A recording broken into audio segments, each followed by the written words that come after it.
Ons staan hierso op Pannar se standplaas op Nampo 2025 en ons praat met John Odendaal, Pannar se besigheidsbestuurder. John, Nampo, hoe verloop Nampo vir julle vanjaar? Wonderlik. Ek het gister hier aangekom en tot nou toe het ons baie mense deur die stalletjie gehad. Baie vrae, baie belangstelling. So baie goed. John, as 'n mens kyk na die tegnologie, saadtegnologie en hoe dit verander het oor die afgelope 25 jaar, ongelooflike innovasie. Hoe dit Pannar se besigheidsmodel beïnvloed? Nou met die ingang van GMO Busters in die saadbedryf in Suid-Afrika, een dadelike en duidelike verandering was die feit dat in plek van net 'n konvensionele buster het ons 3 ander weergawe of tot 3 ander weergawe van dieselfde buster gehad. Jy weet, die BT, die Roundup en die sterk of die kombinasie van die twee, boonbehalwe die konvensioneel. So ons produkreeks het net ontplof in terme van die volume produkte wat daar was. En daar was natuurlik jy weet logistieke implikasies jy weet vir die bedryf gewees. En die ander belangrike een natuurlik was die verantwoordelikheid om met 'n rentmeesterskap die tegnologie korrek in die bedryf te bestuur. En dit is nogal iets om te doen. So as jy kyk na daai verandering oor die afgelope 25 jaar en jy moet miskien 'n bietjie in die toekoms inkyk.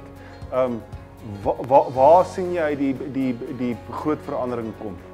Kyk, in die geval van Corteva en Pannar kan ons uitsien na 'n nuwe trait in sojabone en 'n lus wat baie interessant is. Dis 'n kombinasie van twee onkruiddoder gene en dan Conquesta wat ook insek weerspannende trait dan ook is en die kombinasie van die twee.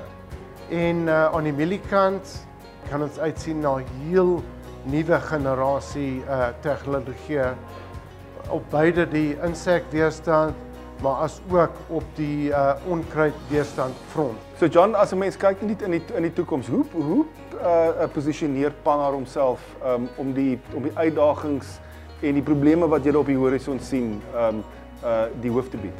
Ons het 'n span mense wat deel uitmaak van beide ons kommersiële span, ons bemarkingsspan, ons navorsing natuurlik, dan ons span mense wat verantwoordelik is vir die bestuur of rentmeesterskap.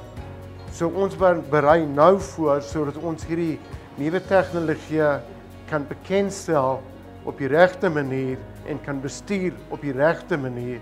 Ons doen dit proaktief jare vooruit sodat die dag van launch is ons reg om mark toe te gaan. John, baie dankie. Geniet wat oor is van Nampo en ek hoop julle doen goeie besigheid. Dankie. Baie dankie Chris.